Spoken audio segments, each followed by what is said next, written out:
She has many names across West Africa. In Nigeria, they call her Madam Koi Koi.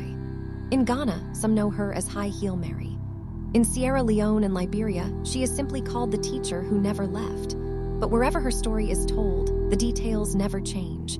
Every African child who has ever slept in a boarding school dormitory knows one rule: when the lights go out, you do not walk the corridor alone. Because somewhere in the dark, between the echo of silence and the creak of old wooden floors, you will hear it: click, clack, click, clack, high heels, on a dead, quiet hallway, at midnight. That sound has terrorized millions of African children across generations. Today, we finally uncover the truth behind the legend of Madam Koi Koi. Before we begin, if you love African legends, history, and stories that will make you question everything you thought you knew, subscribe to this channel right now and hit that bell. You do not want to miss what's coming. She has many names across West Africa. In Nigeria, they call her Madam Koi Koi. In Ghana, some know her as High Heel Mary. In Sierra Leone and Liberia, she is simply called the teacher who never left. But wherever her story is told, the details never change. She was a teacher. Beautiful, strict, and deeply feared. She wore a red dress that swept the floor like smoke, and on her feet, always a pair of bright red high-heeled shoes. Those shoes made a sound that filled every corridor: koi koi, koi koi. And so the children named her. The legend says she was cruel without reason. She punished students harshly, humiliating them in front of others, striking them without mercy. She took pleasure in the power she had over small, frightened children. And for years, no one stopped her. Then one night, the story takes a darker turn. Depending on who tells it, she was dismissed from the school for her brutality and left in shame. Others say she died suddenly, right there on the school grounds.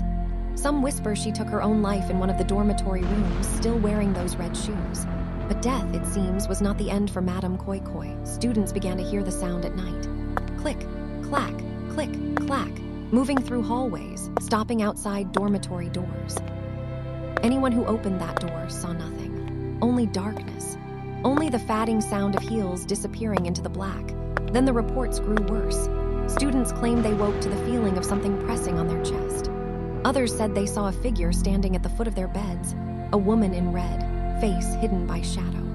Those who laughed at the legend during the day found themselves unable to speak by nightfall. Teachers dismissed it as childish fear.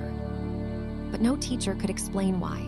In school after school, Nigeria, Ghana, Cameroon, Kenya, children separated by thousands of miles were telling the exact same story, hearing the exact same sound. Here is what historians and cultural scholars believe. Madam Koi Koi is not simply a ghost story. She is a mirror. A figure born from the real terror that many African children experienced: abuse of authority, fear of punishment, the powerlessness of being small in a world controlled by adults. She became the name children gave to every cruelty they could not explain. And because that cruelty was real, she has never stopped walking. The legend of Madam Koi Koi is still alive today. Students still hear those heels in the dark. And now you know the real story behind the sound. If this gave you chills, share this video with someone who went to boarding school. And drop in the comments: did you ever hear the story of Madam Koi Koi growing up? I'm waiting for your answer.